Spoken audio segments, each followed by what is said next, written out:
மனிதர்களுக்கு வணக்கம். யாம் இணையதள போராளிகள். எகனாமிக் கமாண்ட் கவுன்சில் என்பது ஒரு மறைமுகமான செல்வாக்கு மிக்க இரகசிய குழு. இது உலக பொருளாதாரத்தின் முக்கிய முடிவுகளை எடுத்து நாடுகளின் பொருளாதார மற்றும் அரசியல் அமைப்புகளை கட்டுப்படுத்தும் கவுன்சில். இந்த கவுன்சில் உலகின் மிக முக்கியமான நிதி நிறுவனங்கள், அரசியல் தலைவர்கள், பெருமுதலாளிகள் மற்றும் பன்னாட்டு நிறுவனங்களின் தலைவர்களை உள்ளடக்கிய ஒரு இரகசிய அமைப்பாக செயல்படுகிறது. இதன் கட்டுப்பாடு பணத்தின் ஓட்டம், அரசியல் செல்வாக்கு மற்றும் தகவல் பரப்புதல் ஆகியவற்றின் மூலம் உலகளாவிய அளவில் நாடுகளையும் மனிதர்களையும் ஆழமாக பொருளாதார ரீதியாக கட்டுப்படுத்துகிறது. இந்த கவுன்சிலின் கீழ் இயங்கும் முக்கிய கிளை அமைப்புகளான IMF, பெரு வங்கிகள், பன்னாட்டு நிறுவனங்கள், BlackRock, ஃபெடரல் அரசு, மத்திய வங்கிகள், ஐக்கிய அமெரிக்கா, உலக பொருளாதார மன்றம் மற்றும் பில்டர்பர்க் கூட்டங்கள் ஆகியவை உலக பொருளாதாரத்தை கையாளுவதில் முக்கிய பங்கு வகிக்கின்றன. இந்த காணொளியில் இந்த அமைப்புகள் எவ்வாறு உலகத்தையும் மனிதர்களையும் கட்டுப்படுத்துகின்றன மற்றும் இதன் பாதிப்புகளை உதாரணங்களுடன் ஆழமாக விளக்குகிறோம். இந்த கவுன்சில் உலக பொருளாதாரத்தை ஒரு மையப்படுத்தப்பட்ட கட்டமைப்பின் மூலம் கட்டுப்படுத்துவதற்கு 3 முக்கிய கருவிகளை பயன்படுத்துகிறது. அதில் முதலாவது பணத்தின் கட்டுப்பாடு, இரண்டாவது அரசியல் செல்வாக்கு, மூன்றாவது தகவல் மற்றும் ஊடக கையாளுதல். இந்த கருவிகள் உலகளாவிய பொருளாதார முடிவுகளை வடிவமைப்பதற்கும் நாடுகளின் இறையாண்மையை பாதிப்பதற்கும் மனிதர்களின் வாழ்க்கையை மறைமுகமாக கட்டுப்படுத்துவதற்கும் பயன்படுத்தப்படுகின்றன. உலக பொருளாதாரத்தின் மையத்தில் பணத்தின் ஓட்டம் உள்ளது. இந்த கவுன்சில் பெரு வங்கிகள், முதலீட்டு நிறுவனங்கள் மற்றும் பன்னாட்டு நிறுவனங்கள் மூலம் உலகளாவிய நிதி அமைப்பை கட்டுப்படுத்துகிறது. இதற்கு உதாரணமாக 2008ஆம் ஆண்டு உலக நிதி நெருக்கடியின் போது Goldman socks, JP Morgan Chase போன்ற பெரு வங்கிகள் அமெரிக்க அரசாங்கத்தின் மீட்பு நிதி, அதாவது பெயில்அவுட்ஸ் மூலம் மில்லியன் கணக்கான டாலர்களை பெற்றன. இந்த நிதி பொருளாதாரத்தை மீட்பதற்கு பயன்படுத்தப்பட்டதாக கூறப்பட்டாலும் இந்த வங்கிகளின் தலைவர்கள் மற்றும் முதலீட்டாளர்கள் தங்கள் செல்வத்தை பாதுகாத்தனர். ஆனால் சாதாரண மக்கள் வேலையின்மை மற்றும் வீட்டு உரிமை இழப்பை எதிர்கொண்டனர். இந்த நெருக்கடி வளர்ந்த மற்றும் வளரும் நாடுகளில் மக்களின் வாழ்க்கை தரத்தை குறைத்தது. வேலையின்மை, வறுமை மற்றும் சமூக அமைதியின்மை அதிகரித்தன. எகனாமிக் கமாண்ட் கவுன்சில் அரசியல் தலைவர்கள் மூலமும் உலகளாவிய அமைப்புகள் மூலமும் மற்றும் மத்திய வங்கிகள் மூலமும் நாடுகளின் கொள்கைகளை வடிவமைக்கிறது.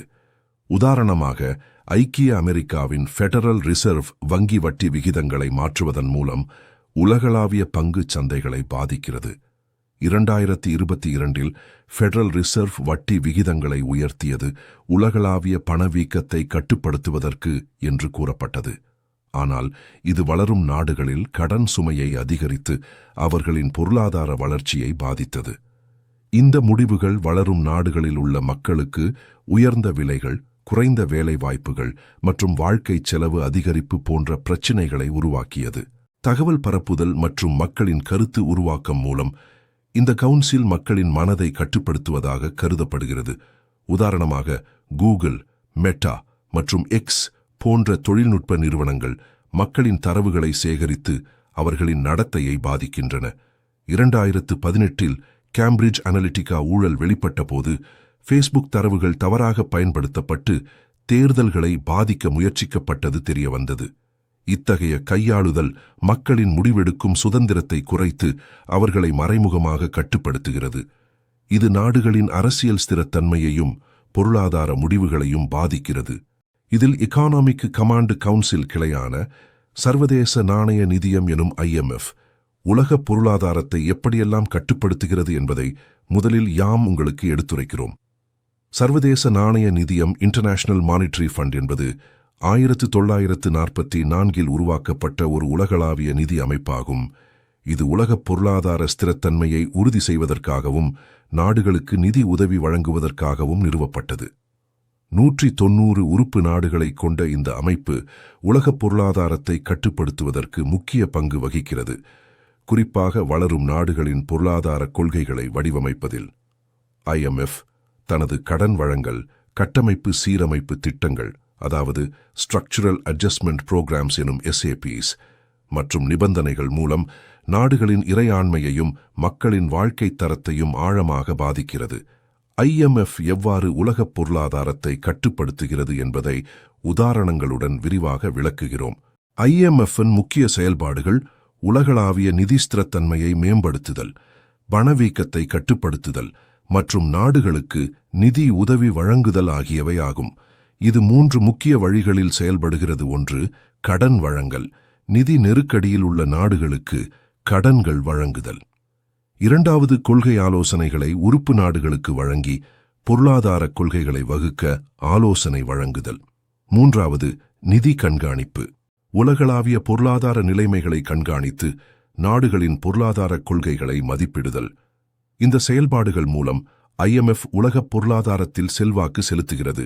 ஆனால் இதன் நிபந்தனைகள் மற்றும் கட்டுப்பாடுகள் நாடுகளின் இறையாண்மையையும் மக்களின் வாழ்க்கையையும் பாதிக்கின்றன. IMF எவ்வாறு கட்டுப்படுத்துகிறது? IMF தனது கடன் வழங்கல் மற்றும் நிபந்தனைகள் மூலம் உலகப் பொருளாதாரத்தை கட்டுப்படுத்துவதற்கு பின்வரும் முறைகளை பயன்படுத்துகிறது. கட்டமைப்பு சீரமைப்பு திட்டங்கள் எனும் ஸ்ட்ரக்சரல் அட்ஜஸ்ட்மெண்ட் புரோகிராம்ஸ் மூலம் IMF கடன்களை வழங்கும்போது அதை பெறும் நாடுகள் குறிப்பிட்ட பொருளாதார சீர்திருத்தங்களை செயல்படுத்த வேண்டும் என்று நிபந்தனைகளை விதிக்கிறது. இந்த SAPs பின்வருவனவற்றை உள்ளடக்கியவை: தனியார் மயமாக்கல், அதாவது அரசு நிறுவனங்களை தனியார் மயமாக்குதல்; வரி சீரமைப்பு, அதாவது நாட்டின் வரி அமைப்புகளை மாற்றுதல், பெரும்பாலும் நுகர்வோர் மீது வரி சுமையை அதிகரித்தல்; சிக்கன நடவடிக்கைகள், அதாவது அரசு செலவுகளை குறைத்தல், குறிப்பாக கல்வி, சுகாதாரம் மற்றும் மானியங்களில். அடுத்தது வர்த்தக தாராளமயமாக்கல், அதாவது இறக்குமதி ஏற்றுமதி தடைகளை குறைத்து உலகளாவிய சந்தைகளுக்கு திறப்பு. உதாரணமாக 1990களில் ஆப்பிரிக்க நாடான கானா IMF கடனை பெறுவதற்காக தனது விவசாய மானியங்களை நீக்கியது. இதனால் உள்ளூர் விவசாயிகள் மேற்கத்திய இறக்குமதி பொருட்களுடன் போட்டியிட முடியாமல் தங்கள் வாழ்வாதாரத்தை இழந்தனர். இதேபோல் 1980களில் மெக்சிகோவில் IMF-இன் தனியார் மயமாக்கல் நிபந்தனைகள் அரசு நிறுவனங்களை தனியார் கைகளுக்கு மாற்றியதால் வேலைவாய்ப்புகள் குறைந்தன. இந்த சீரமைப்புகள் வளரும் நாடுகளில் வறுமையை அதிகரித்து உள்ளூர் தொழில்களை பாதித்தன. மக்கள் அடிப்படை தேவைகளான உணவு, சுகாதாரம் மற்றும் கல்வி போன்றவற்றை இழந்தனர். அடுத்ததாக நிதி நிபந்தனைகள் மற்றும் கடன் சுமை. IMF கடன்கள் பெரும்பாலும் வளரும் நாடுகளுக்கு நிதி உதவியாக வழங்கப்படுகின்றன. ஆனால் இவை கடுமையான நிபந்தனைகளுடன் வருகின்றன. இந்த கடன்களை திருப்பிச் செலுத்துவதற்கு நாடுகள் தங்கள் பொருளாதார கொள்கைகளை மாற்ற வேண்டியிருக்கிறது. இது அவர்களின் இறையாண்மையை பாதிக்கிறது.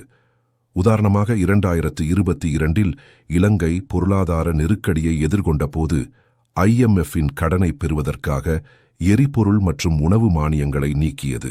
இதனால் எரிபொருள் மற்றும் உணவு விலைகள் உயர்ந்து மக்களுக்கு அடிப்படை தேவைகளை பெறுவது கடினமாகியது. இதனால்தான் இலங்கையின் கடன் சுமை IMF மற்றும் பிற வெளிநாட்டு கடன்களால் மேலும் அதிகரித்தது. இந்த நிபந்தனைகள் மக்களின் வாழ்க்கைச் செலவை உயர்த்தி சமூக அமைதியின்மையை உருவாக்கின. இலங்கையில் மக்கள் வீதிகளில் இறங்கி அரசாங்கத்துக்கு எதிராக போராட்டங்களை நடத்தினர். அடுத்ததாக உலகளாவிய நிதி ஓட்டத்தை கட்டுப்படுத்துதல். IMF உலகளாவிய நாணய மதிப்புகள் மற்றும் நிதி ஓட்டத்தை கண்காணித்து உலகப் பொருளாதாரத்தை பாதிக்கும் முடிவுகளை எடுக்கிறது.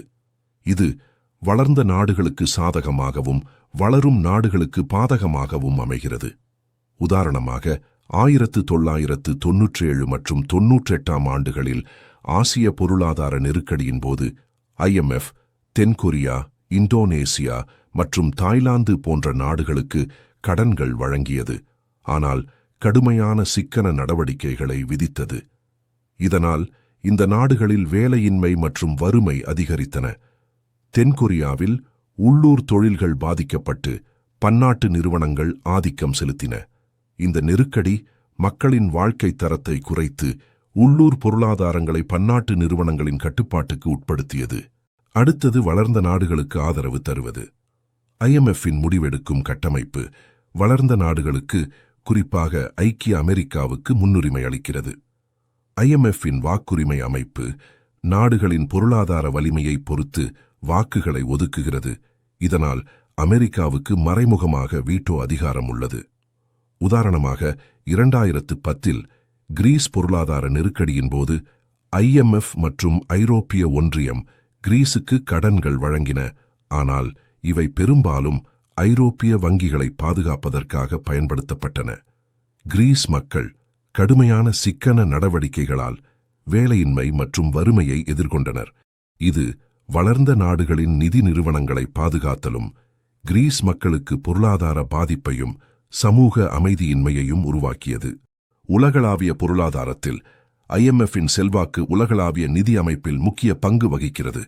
ஆனால் இதன் செல்வாக்கு வளர்ந்த நாடுகளுக்கு சாதகமாகவும் வளரும் நாடுகளுக்கு பாதகமாகவும் உள்ளது.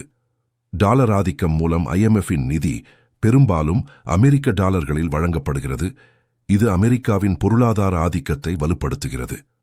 வாக்குரிமை ஏற்றத்தாழ்வு மூலம் IMFஇன் முடிவெடுக்கும் அதிகாரம் வளர்ந்த நாடுகளுக்கு முன்னுரிமை அளிக்கிறது. இதனால் வளரும் நாடுகளின் குரல் புறக்கணிக்கப்படுகிறது. பன்னாட்டு நிறுவனங்களுக்கு ஆதரவு தருவதன் மூலம் IMFஇன் தாராளமயமாக்கல் கொள்கைகள் பன்னாட்டு நிறுவனங்களுக்கு சந்தைகளை திறக்கின்றன, ஆனால் உள்ளூர் தொழில்களை பாதிக்கின்றன. உதாரணமாக 2000 ஆண்டுகளில் அர்ஜென்டினாவின் பொருளாதார நெருக்கடியின் போது IMFஇன் கடுமையான நிபந்தனைகள் நாட்டின் பொருளாதாரத்தை மேலும் மோசமாக்கின. இதனால் அர்ஜென்டினா தனது கடனை திருப்பிச் செலுத்த முடியாமல் பொருளாதார சரிவை எதிர்கொண்டது. IMFஇன் கட்டுப்பாட்டு முறைகள் மக்களின் வாழ்க்கையை ஆழமாக பாதிக்கின்றன.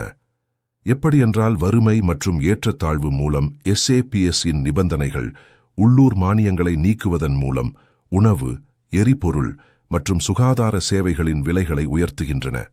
உதாரணமாக 1980களில் ஜாம்பியாவில் IMFஇன் நிபந்தனைகளால் உணவு மானியங்கள் நீக்கப்பட்டதால் உணவு விலைகள் உயர்ந்து மக்கள் வறுமையில் தள்ளப்பட்டனர்.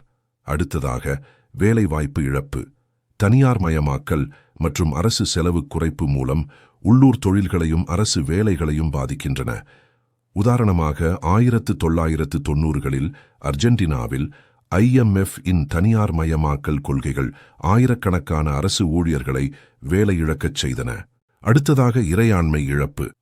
IMFஇன் நிபந்தனைகள் நாடுகளின் பொருளாதார கொள்கைகளை மாற்ற வற்புறுத்துவதால் அவர்களின் முடிவெடுக்கும் சுதந்திரம் பாதிக்கப்படுகிறது. உதாரணமாக பாகிஸ்தான் 2019இல் IMF கடனை பெறுவதற்காக தனது நாணய மதிப்பை குறைத்து வரி உயர்வுகளை அறிமுகப்படுத்தியது. இது மக்களுக்கு பொருளாதார சுமையை ஏற்படுத்தியது. அடுத்ததாக சமூக அமைதியின்மை. IMFஇன் சிக்கன நடவடிக்கைகள் மக்களிடையே அதிருப்தியை உருவாக்கி போராட்டங்களுக்கு வழிவகுக்கின்றன. உதாரணமாக 2019இல் ஈக்குவடாரில் IMFஇன் எரிபொருள் மானிய நீக்க நிபந்தனைகள் நாடு தழுவிய போராட்டங்களை தூண்டின. சாவரின் எக்கனாமிக் கமாண்ட் கவுன்சிலின் ஒரு கிளையே இப்படியான கட்டுப்பாடுகளை வைத்திருக்கிறதென்றால் மீதமுள்ள கிளைகளைப் பற்றி சிந்தித்து பாருங்கள். இது ஒரு முன்னோட்டம்தான். இனிவரும் நாட்களில் அடுத்தடுத்த காணொளியில் மீதமுள்ள கிளைகளின் தோள்களை உரித்து உங்களுக்கு வெளிப்படுத்துவோம். யாம் இணையதள போராளிகள். நன்றிகள் பல.